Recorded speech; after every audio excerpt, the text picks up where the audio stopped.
semuanya, perkenalkan aku Natania Priscilla Lohei dengan NIM 33332401446 dari kelompok 13 tutorial penelitian operasional 2. Jadi pada kesempatan kali ini aku akan menyelesaikan permasalahan manajemen proyek dengan menggunakan metode CPM dan juga PERT dan juga menyelesaikan permasalahan dengan program dinamis. Nah, di sini untuk soal yang pertama yaitu ada UMKM Tahu Bandung Sutra di Cilegon yang akan mengirimkan tahu dari pabrik menuju pedagang keliling sebagai tujuan akhir. Nah, di sini kita diminta untuk menentukan jalur distribusi yang paling optimal agar biaya transportasi dapat diminimalkan dengan metode forward pass. Jadi, karena di sini dimintanya dengan metode forward pass, berarti kita akan menyelesaikan dari stage 1 sampai stage terakhir. Nah, karena jalurnya seperti ini, jadi di sini kita bisa lihat kalau ini terbagi menjadi 3 stage. Jadi untuk menyelesaikan soal pertama tadi, kita bisa menggunakan software Microsoft Excel.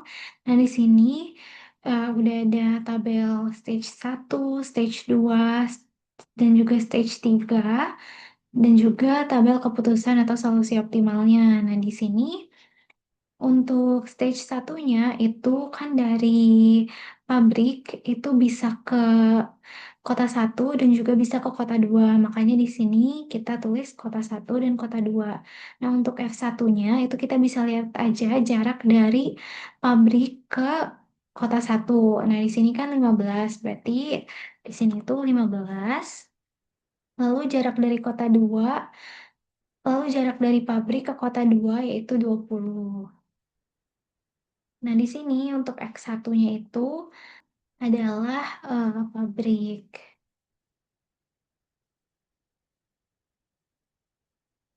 Nah, kalau udah kita bisa lanjut ke stage 2-nya. Di sini untuk stage 2-nya itu tadi kan kita udah sampai kota satu dan kota 2. Nah, dari kota satu itu bisa ke kota 3 dan ke kota 4. Begitu juga dengan kota 2 bisa ke kota 3 dan juga kota 4. Nah, di sini untuk jarak dari kota satu ke kota 3-nya itu kita pakai rumus jaraknya dari kota satu ke kota 3 yaitu 20 ditambah dengan F1 dari kota satu. Kita enter. Nah, untuk yang kota 4 juga sama. Jarak dari kota satu ke kota 4 itu 24. Kita tambah dengan F1 dari kota satu. Nah, selanjutnya untuk yang kota 2, jarak dari kota 2 ke kota 3 itu adalah 22. Tinggal kita jumlahkan dengan F1 dari kota 2. Dan juga jarak dari kota 2 ke kota 4 itu adalah 19. Tinggal kita jumlahkan dengan F1 dari kota 2. Dan di sini untuk F2-nya itu kita cari jarak yang paling minimumnya. Maka dari itu di sini kita pakai rumus minimum dari kota 1 dan juga kota 2-nya.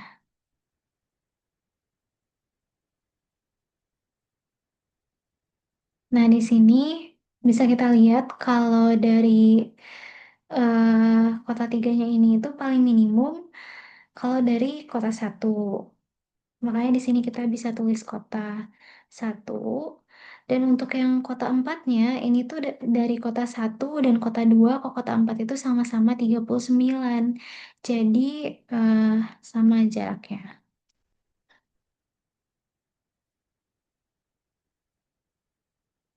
Nah, kalau udah, kita bisa lanjut ke stage yang ketiga.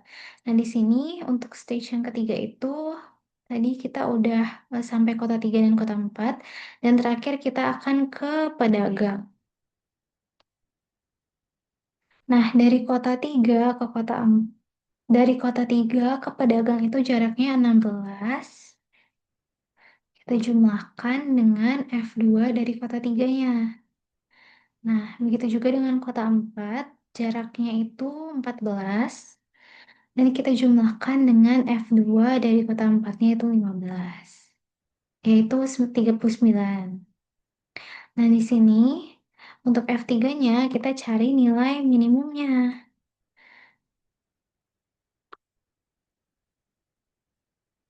Nah, untuk nilai minimumnya itu yaitu 51, yaitu dari kota 3 ke pedagang. Nah, karena itu kita dapetin X3-nya itu adalah kota 3. Nah, berdasarkan stage 1 sampai stage 3 tadi, dari X1, X2, dan X3 yang kita dapetin nih, bisa kita masukin aja ke tabel keputusannya, di mana tadi X1-nya itu adalah pabrik,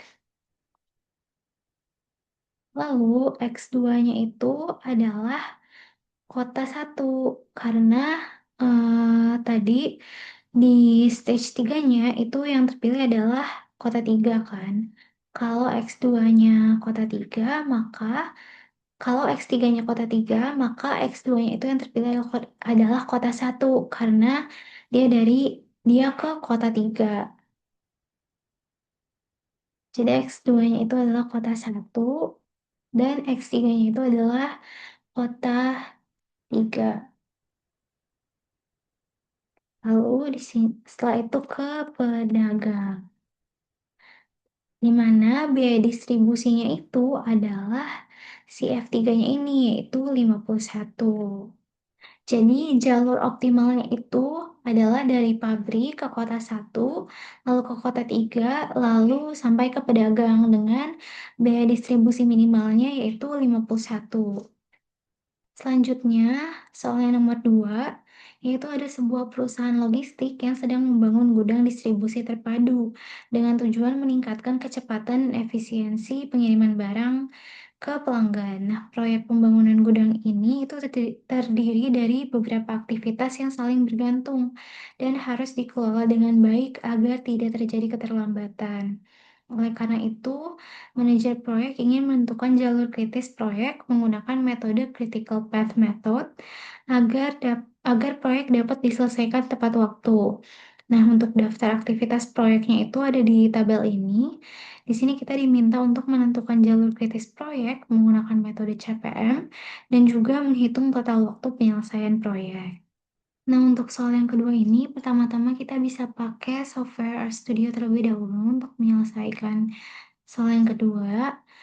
Jadi pertama-tama kita bisa load library-nya dulu, yaitu di sini kita mau pakai package iGraph untuk nantinya digunakan untuk membuat grafik. Lalu di sini bisa kita run.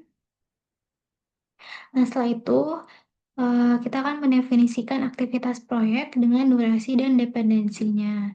Nah, untuk aktivitasnya itu kita akan menggunakan fungsi data frame, di mana di sini itu untuk aktivitas A itu durasinya 8 hari, untuk aktivitas B itu durasinya 14 hari, untuk aktivitas C itu 10 hari, sampai aktivitas I itu 7 hari.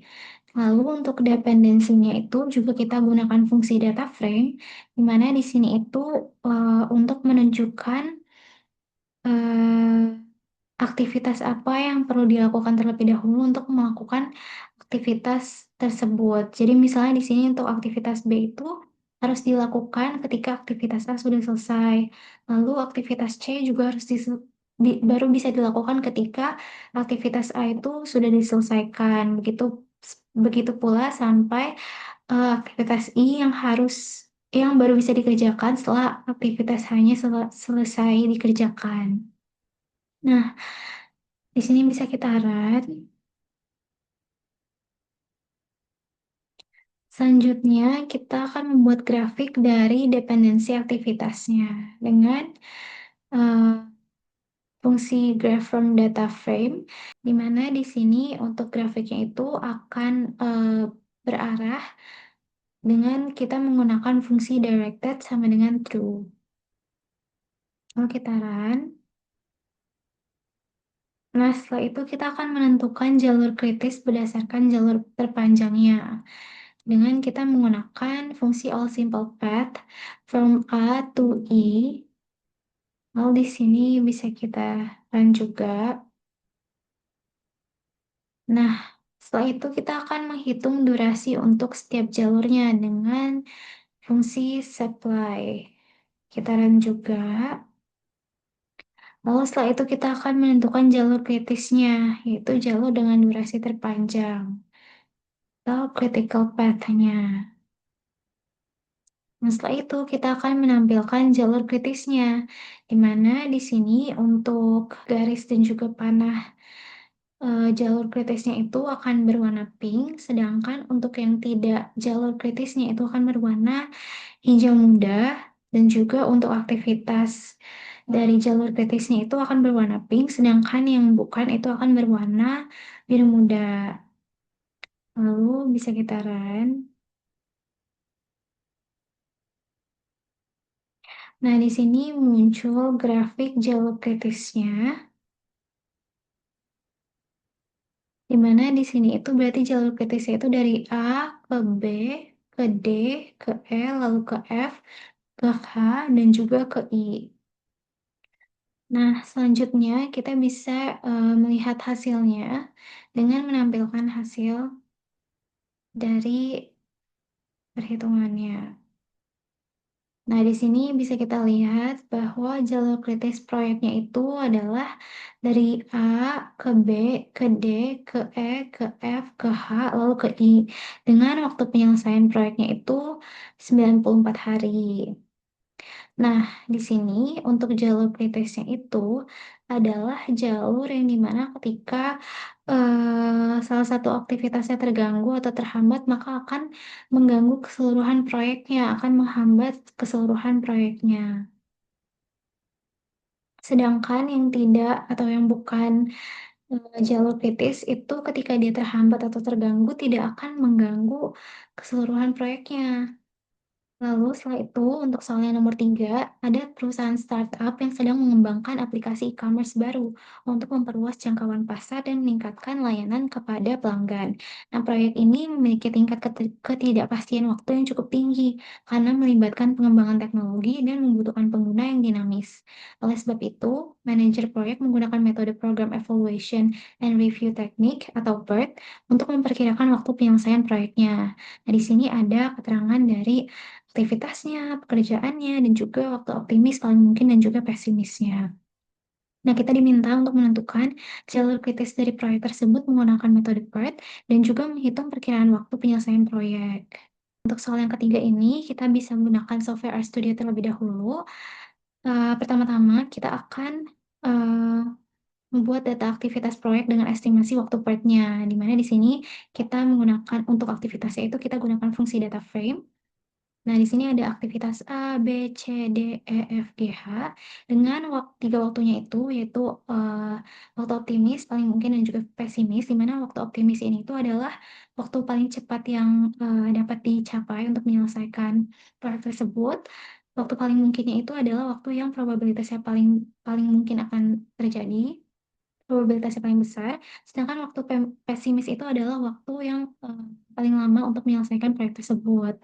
Di mana di sini, untuk waktunya itu bisa kita input aja dari tabel yang, disediakan di soal tadi.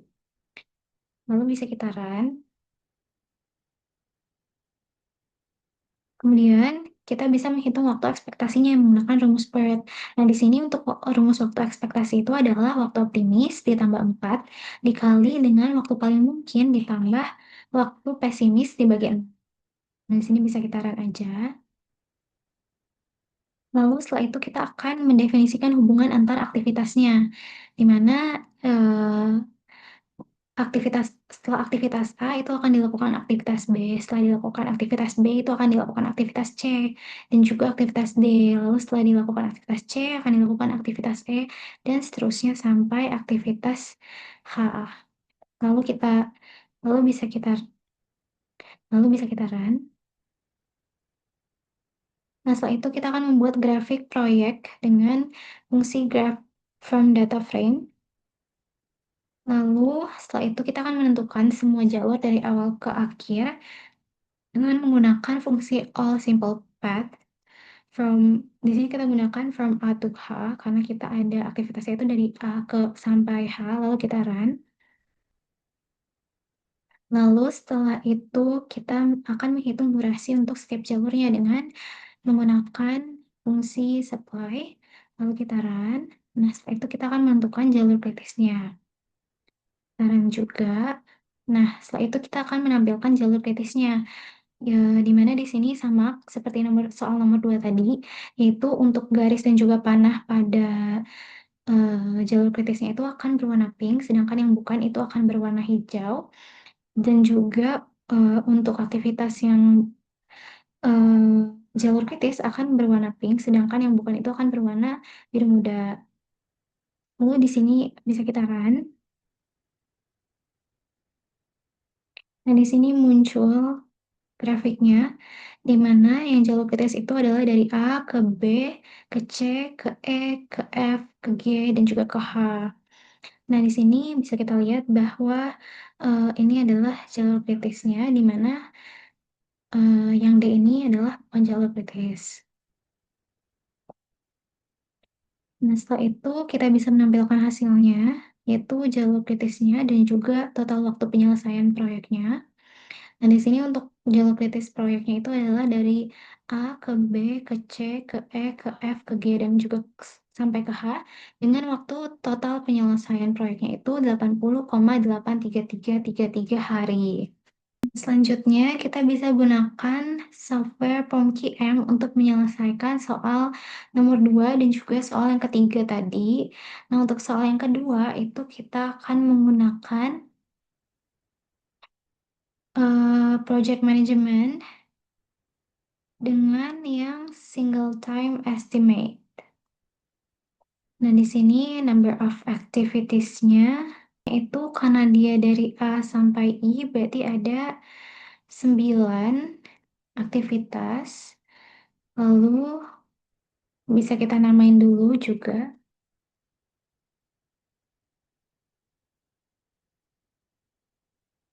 Lalu kita klik OK. Nah, di sini akan muncul aktivitas A sampai I dan juga waktu aktivitasnya dan juga predecessor-nya atau kegiatan pendahulunya. Di sini bisa kita input aja dari sesuai dengan tabel yang ada di soal tadi. Nah, kalau semuanya sudah diinput berdasarkan tabel dari soal, di sini bisa kita langsung klik solve aja. Nah, untuk hasilnya itu adalah untuk activity time-nya itu totalnya adalah 94 hari. Nah, di sini kita juga bisa lihat bagaimana grafiknya. Nah, ini grafiknya, yaitu di sini yang garis merah itu adalah yang jalur kritis, di mana jalur kritis itu dari A ke B, ke D, ke E, ke F, ke H, lalu ke I. Dengan total waktunya itu adalah 94 hari. Nah, selanjutnya kita bisa menyelesaikan soal yang ketiga dengan menggunakan software PomKM juga, tetapi di sini kita akan menggunakan project management yang triple time estimate. Nah, di sini kita bisa masukin judulnya terlebih dahulu. Nah, untuk number of activitiesnya, karena dia itu dari aktivitasnya ada dari A sampai H, berarti ada 8 aktivitas. Lalu kita bisa klik OK. Nah, di sini muncul juga tabelnya, tabel ada aktivitas A sampai H, lalu juga ada optimistic time, most likely time, pessimistic time, dan juga predecessor 1, dan seterusnya. Nah, kita bisa input aja data yang ada di tabel yang diberikan di soal tadi. Nah, setelah semuanya sudah kita input, kita bisa langsung klik solve juga. Nah, di sini muncul untuk activity time-nya itu adalah 80,83, sama juga seperti yang kita dapetin dari software RStudio tadi. Dengan di sini untuk jalur kritisnya itu adalah dari A ke B, ke C, ke E, ke F, ke G, lalu ke H.